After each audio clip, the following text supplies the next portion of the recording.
ప్రతిఘటన టీవీకి స్వాగతం. క్షణక్షణం మీకోసం. World wise consumer rights and protection committee ఆధ్వర్యంలో అవగాహన సదస్సును కరీంనగర్ జిల్లాలోని బూరుగుపల్లి విలేజ్లోని ప్రభుత్వ ఉన్నత పాఠశాలలో నిర్వహించడం జరిగింది.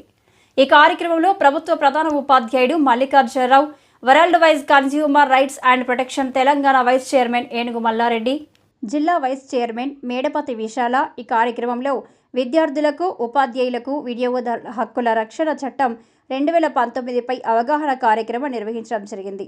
ఈ సందర్భంగా తెలంగాణ వైస్ చైర్మన్ ఏనుగు మల్లారెడ్డి మాట్లాడుతూ, చిన్నతనం నుండి ప్రతి ఒక్కరూ చట్టాలపై అవగాహన ఉండాలని అన్నారు. చట్టాలను అవగాహన పరచడం అంటే సమాజాన్ని మోసాల బారి నుండి కాపాడడమే తమ లక్ష్యమని అన్నారు. తదనంతరం బూరుగుపల్లి ఉన్నత పాఠశాల ప్రధానోపాధ్యాయుడు మాట్లాడుతూ, వినియోగదారులు వస్తువులు, సేవలు కొన్నప్పుడు అందులో ఏదైనా నాణ్యత లోపం ఉన్నా మోసానికి గురైన కన్స్యూమర్ ఫోరం సేవలను ఉపయోగించుకొని కేసు వేయవచ్చు అని తెలియజేశారు. అదేవిధంగా world wise consumer rights and protection district vice chairman Medapati Vishala మాట్లాడుతూ, వినియోగదారులు కొన్న వస్తువులకు లేదా సేవలకు తప్పకుండా బిల్లు, వారంటీ కార్డు లాంటివి తీసుకొని జాగ్రత్త పడాలని అన్నారు. గ్యారంటీ వారంటీ ఉంటుంది కదా, ఉంటుంది. కానీ కొన్ని సందర్భాల్లో మనం హడావుడిగా బొమ్మగా కొనుక్కొని వచ్చేస్తాం. ఇంకా 2 సంవత్సరాలు ఉండే వారంటీ లేదా గ్యారంటీ మధ్యలో ఖరాబ్ అయితే ఏం చేస్తాం? మనం తీసుకెళ్తే గ్యారంటీ అయితే ఆ 2 సంవత్సరాలకు వెలిగిస్తాడు, వారంటీ రిపోర్ట్ చేసి ఇస్తాడు. ఇది ఏమి లేదనుకోండి, మనం కొనుక్కున్న ఆ టీవీ గంగలో పోసి అయిపోతుంది. అంటే వినియోగదారుల్లో మీరు ఒక చైతన్యం తీసుకోవడం కోసం, ఎందుకంటే మీ ద్వారా మీకు తగ్గాను వినియోగదారులలో ఒక చైతన్యం తీసుకురావడం కోసం దేశవ్యాప్తంగా, రాష్ట్ర వ్యాప్తంగా వినియోగదారుల ఫోరం ఏర్పడింది. అలాంటి వినియోగదారుల ఫోరానికి మన ప్రాంతానికి చెందినటువంటి శ్రీ ఏనుగు మల్లారెడ్డి గారు వైస్ చైర్మన్గా వ్యవహరిస్తున్నారు.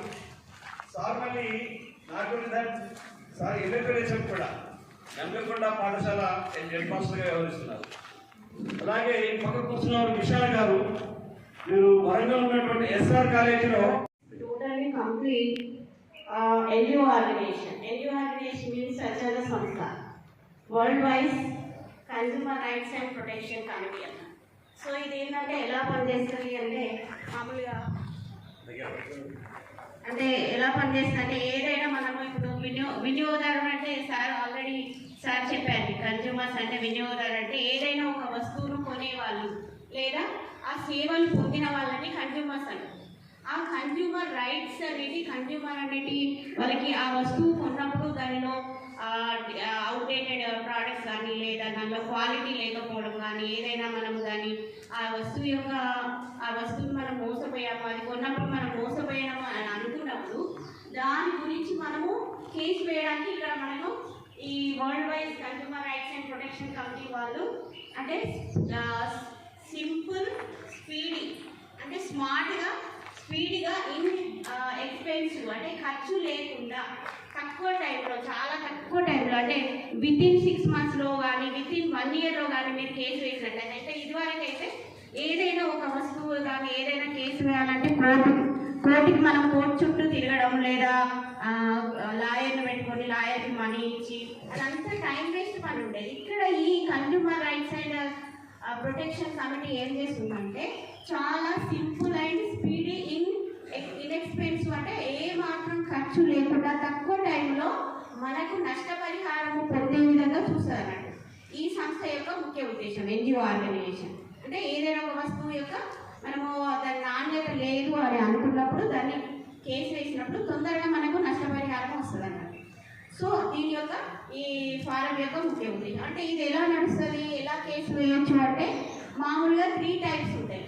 ఒకటి డిస్ట్రిక్ట్ ఫారం ఉంటుంది, తర్వాత స్టేట్ ఫారం ఉంటుంది, నేషనల్ ఫారం ఉంటుంది. అంటే ఏదైనా ఒక ఐటమ్ మనము కొనుగోలు చేసినప్పుడు ఒక 1 crore కానీ 1 crore ఎబో కానీ అలా ఉన్నప్పుడు డిస్ట్రిక్ట్ ఫారంలో మనం కేసు వేయచ్చు.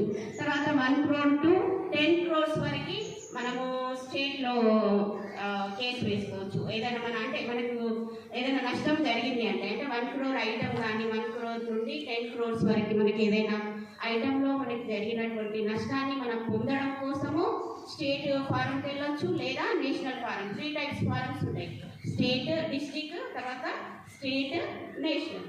అంటే 1 crore ఎబో నుండి డిస్ట్రిక్ట్లో వేసుకోవచ్చు. 10 crores వరకు, 1 crore to 10 crores వరకు మనకు ఏదైనా లాస్ వచ్చింది అని అనుకున్నప్పుడు మనము స్టేట్కి వెళ్ళొచ్చు. అది కాకుండా ఇంకా 10 crores ఎబో కానీ మనకి నష్టం జరిగింది అని అనుకుంటే మనము నేషనల్ ఫారంలో కేసు వేసుకోవచ్చు. అలా కేసు వేయడానికి ఎలా అంటే ఇక్కడ ఈ సంస్థ ఎలా కల్పిస్తుందంటే ఏదైనా ఒక లాంగ్వేజ్లో మనం ఓన్గా కానీ వెళ్ళొచ్చు, లేదా డైరెక్ట్ మేము అంటే వారధిలాగా వినియోగదారునికి, కన్స్యూమర్స్కి, ఈ కమిటీకి మధ్యలో వారధిలాగా మేము పనిచేస్తాం అన్నట్టు.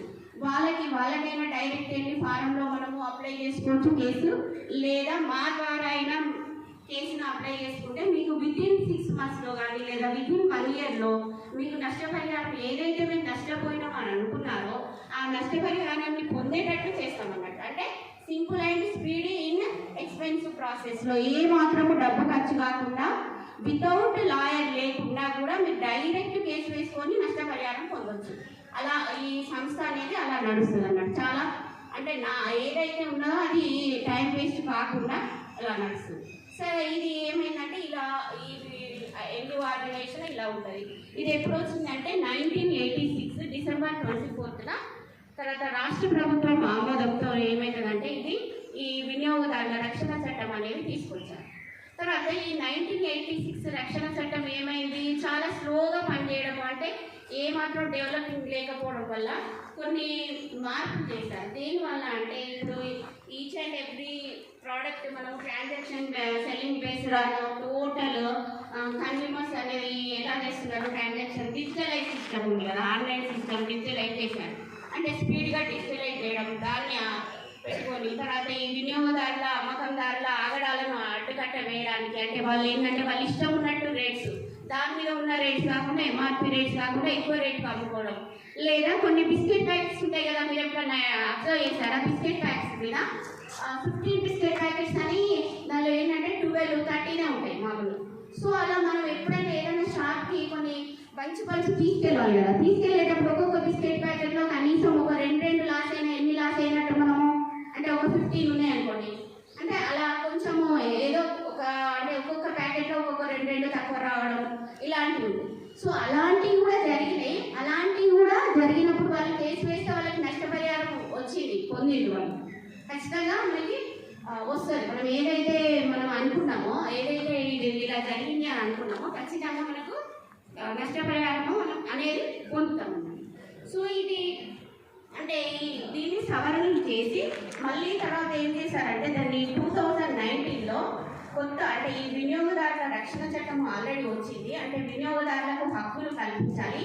ఈ హక్కులకి రక్షణ కల్పించే విధంగా కొత్తగా world wide rights protection committee అనేది ఒకటి వినియోగంలోకి వచ్చింది. ఎప్పుడు 2020 జూలై నుండి ఇది నడుస్తుందండి. ఏంటిది? ఇది NGO organization, world wide consumer rights and protection committee. So ఇది ఏంటంటే ఎప్పుడు అంటే ప్రతి ఒక్కరు ఎందుకు చెప్తున్నామంటే ప్రతి ఒక్కరు చిన్నప్పటి నుండి చట్టాల గురించి అవగాహన నేర్చుకోవాలి. చట్టాలు అంటే ఏంటి అన్ని ఉంటాయి. ఇప్పుడు ఫర్ ఎగ్జాంపుల్ ఏదైనా దేని గురించి అయినా మనం అవగాహన, అవేర్నెస్ అనేది పెంచుకోవాలి. ఏ ప్రోడక్ట్ తీసుకున్నా, ఏదైనా చేసినా కానీ దాని యొక్క అవగాహన అనేది పెంచుకొని అంటే ప్రజల నుండి రక్షణగా కల్పించడమే మా బాధ్యత అన్నట్టు. ఈ చట్టం యొక్క ఈ ప్రొటెక్షన్ ఫారం యొక్క ఉద్దేశం ఏంటంటే మీరు ఏదైనా చట్టాల గురించి అవగాహన పెంచుకొని మాకు ఏదైనా నష్టం జరిగింది, ఇక్కడ ఏదైనా మోసపోయాము అనేది దాని గురించి మీరు అవగాహన మీరు పెంచుకొని మీరు ఇతరులకు చెప్పే విధంగా మీరు అవేర్నెస్ చేసుకోవాలి. సో అది ఈ world wide rights and protection committee యొక్క ముఖ్య ఉద్దేశం, ఆబ్జెక్టివ్స్ అండి.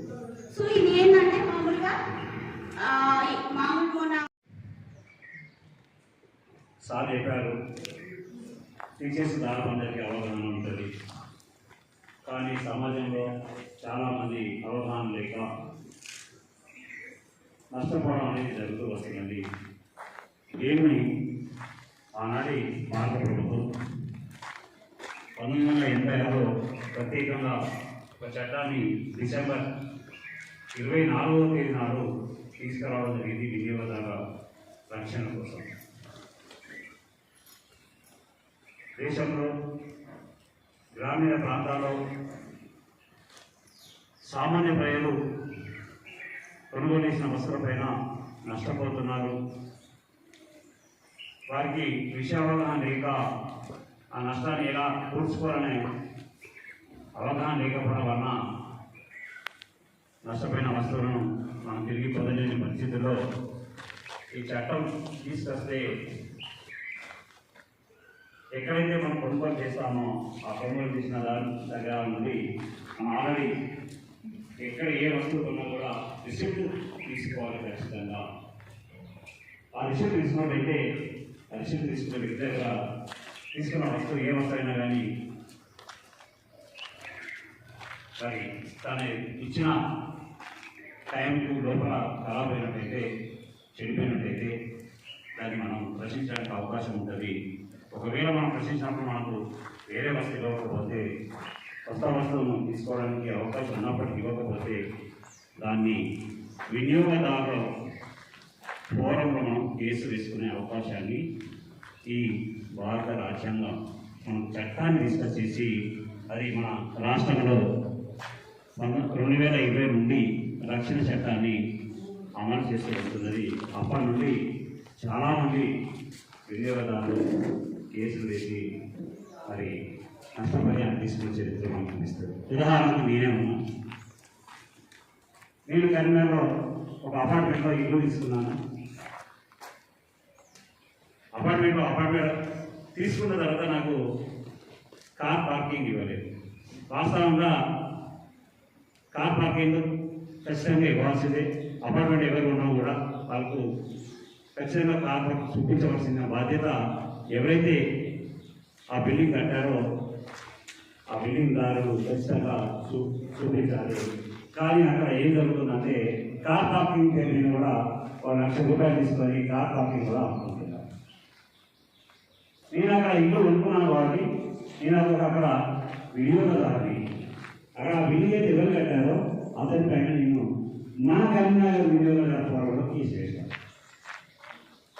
ఇది తీసుకోకపోతే ఈ సంవత్సరం జరిగిన ఒక 1 మంత్ మాత్రమే అవుతుంది. ఇది తీసుకోకముందే వినియోగదారుల ఫోరంలో కేసు వేస్తే ఒక 3 years కేసు నడుస్తున్నారు.